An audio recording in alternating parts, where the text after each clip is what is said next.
আসসালামু আলাইকুম viewers, অলবেরি tense চ্যানেলে আপনাদেরকে স্বাগত জানাচ্ছি। আজ আমি দেখাবো কিভাবে ষষ্ঠ থেকে নবম শ্রেণীর বার্ষিক পরীক্ষা 2024-এর নির্দেশনার পিডিএফ ফাইল আপনারা ডাউনলোড করবেন।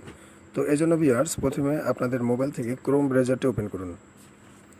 এরপর সার্চ অপশনে লিখুন nctvbook.com।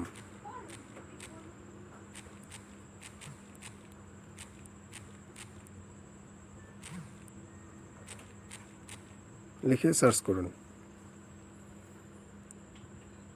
এরপর ভিউয়ার্স, নিচে ষষ্ঠ, সপ্তম, অষ্টম, নবম শ্রেণীর বার্ষিক সামষ্টিক মূল্যায়ন নির্দেশনা 2024 এর উপরে ক্লিক করুন।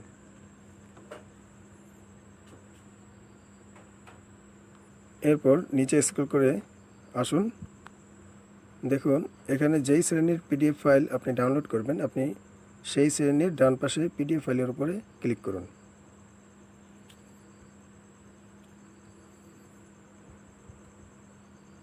এরপর ভিউয়ার্স, যেই বিষয়টি আপনি ডাউনলোড করতে চান সেই বিষয়ের ডান পাশে 3 ডট অপশনে ক্লিক করুন।